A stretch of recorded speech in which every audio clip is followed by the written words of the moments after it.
Good evening, everyone. I hope you are fine. In our lecture today, we will read and analyze Ozymandias, a poem by Percy Shelley, who lived between 1762 and 1822. So, this lecture includes the following: the poem's text, form, meter, and rhyme, the general meaning, that is to say, the moral lesson of the poem, its theme, that is to say, its major idea, and figurative language represented by the structural poetic device, illustration. Now, I will start with the text of the poem Ozymandias by Percy Shelley. The poem's text, Ozymandias.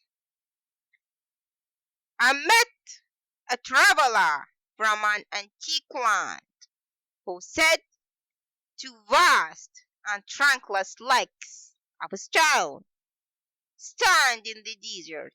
Near them, on the sand, half sunk, a shadow visage lies, whose frown and wrinkled lip and sneer of cold command tell that its rapture will those passions read, which yet survive, stand on these lifeless things, the hand that mocked them, and the heart that fed,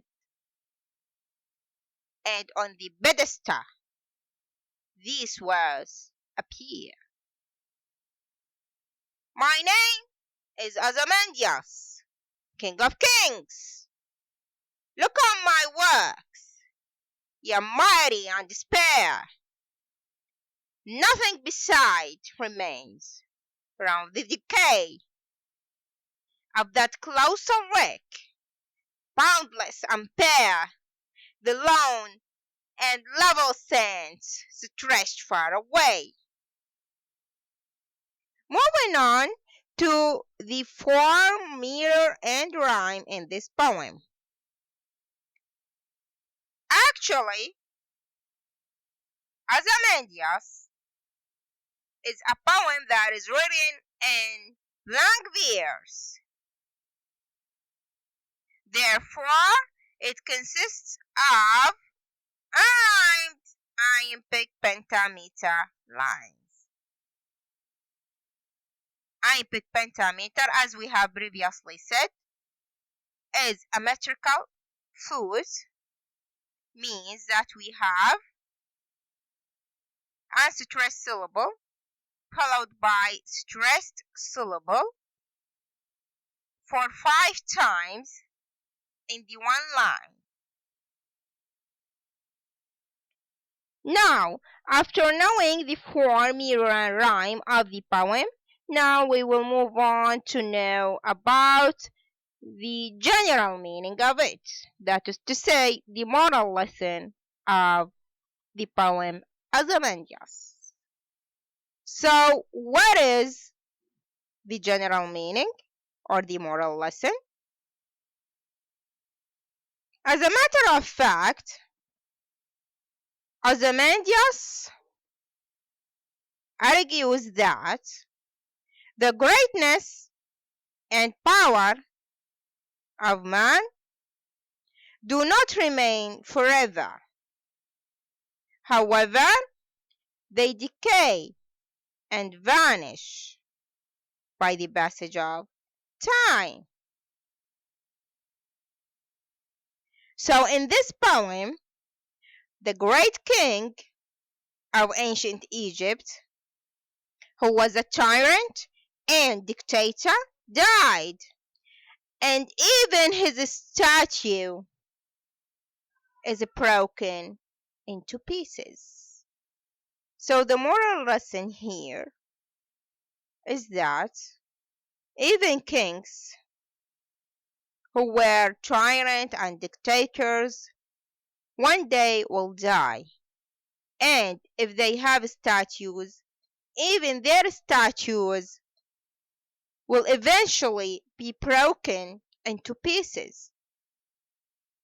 So the greatness and the power of man do not remain forever, as they will be decayed and vanished by the passage of time. And this is the moral lesson or the general meaning of this poem. Now, after knowing the general meaning and the moral lesson of Ozymandias,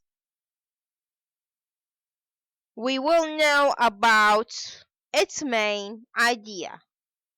So what is the main idea? What is the theme of Ozymandias? Well, throughout this poem, the poet expresses a highly philosophical idea that the power of man and his bride can be destroyed and defeated by the power of time.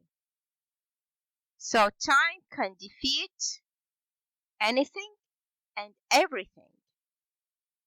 So time is depicted as a warrior who can even make fun of them.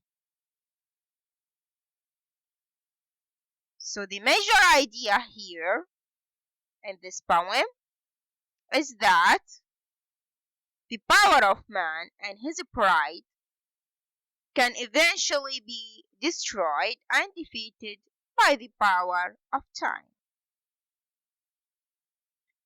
Furthermore, the most important thing here in this poem is the use of the structural poetic device illustration. So, the figurative language used in this poem is illustration. And as we have said in the previous lecture, that illustration is a structural poetic device used when the poet makes an idea clear by presenting vivid pictures. That is to say, more information is given in order to make the idea clear. We also said that an example of illustration is Percy Shelley's Ozymandias. So how can Ozymandias be analyzed according to the use of the structural poetic device illustration? Okay, as a matter of fact, in Ozymandias, illustration is used by the poet when he described vividly the ruined state of the statue of the king. As you see here, we have a broken statue of the king, Ozymandias. The poet said, "Who said two vast and trunkless legs of stone?" Here we have trunkless legs without a body. "Stand in the desert, near them on the sand, half sunk, a shattered visage lies whose frown." And we have a broken face. Visage here means face. And wrinkled lip and sneer of cocky mind. Here we have wrinkled lip lost its ability to order.